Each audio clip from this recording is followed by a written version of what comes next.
আমি বাবাকে বলবো আমাকে একটা ছাতা কিনে দিতে, তাহলে প্রতিদিন আর বৃষ্টিতে ভিজতে হবে না। বৃষ্টি এসে গেছে, যাই আমি আমার ছেলেকে গিয়ে নিয়ে আসি। আরে বৃষ্টি তো থামছেই না, আমার মেয়েটা তো ভিজে যাবে। যাই আমি ওকে গিয়ে নিয়ে আসি। বিট্টু, আমি শুধু তোমার জন্য এসেছি, চলো অনেক বৃষ্টি এসে গেছে, আমরা বাড়ি যাই। আঙ্কেল, আমাকে আপনার ছাতার নিচে নেবেন, না হলে এত বৃষ্টিতে আমি পুরোটাই ভিজে যাব। আমি কেন তোমাকে আমার ছাতার নিচে নেব? তোমার বাবাকে কি বলো তোমাকে ছাতা কিনে দিতে। চলো বাবা, আমরা বাড়িতে যাই। ঠিক আছে চলো। আজকে একটা ছাতার জন্য আমাকে ভিজতে হচ্ছে। পিঙ্কি, তাড়াতাড়ি বাড়িতে চলো, অনেক বৃষ্টি হচ্ছে।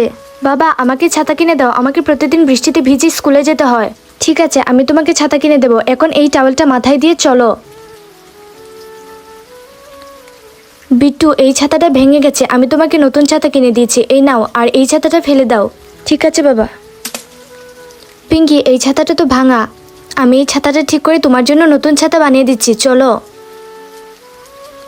পিঙ্কি, এই নাও, তোমার ছাতা রেডি হয়ে গেছে, এখন তোমাকে আর বৃষ্টিতে ভিজে যেতে হবে না।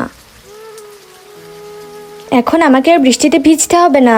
বাবা দেখো, ওই ছাতাটা তো আমি ফেলে দিয়েছিলাম, এই মেয়েটা কোত্থেকে পেলো? তুমি দাঁড়াও এখানে, আমি দেখে আসছি। এই মেয়ে দাঁড়াও। কি হয়েছে আঙ্কেল? এই ছাতাটা আমার ছেলের, দিয়ে দাও আমাকে। কিন্তু এই ছাতাটা তো আমার বাবা আমাকে বানিয়ে দিয়েছে। তোমার বাবা কি করে এই ছাতাটা বানিয়ে দিতে পারেন? এটা তো আমি আমার ছেলের জন্য কিনেছিলাম। আঙ্কেল, আপনি আমার সঙ্গে অন্যায় করছেন, সৃষ্টিকর্তা সবই দেখতে পাচ্ছে। ঠিক আছে, দেখুক তোমার সৃষ্টিকর্তা।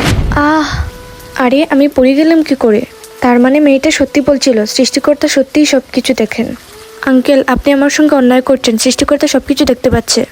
সত্যিই তো। যাই, আমি মেয়েটার কাছে গিয়ে ক্ষমা চেয়ে আসি। এই মেয়ে, তুমি আমাকে ক্ষমা করে দাও, আর এই নাও তোমার ছাতা। Thank you uncle. আঙ্কেল, আমি এখন যাই।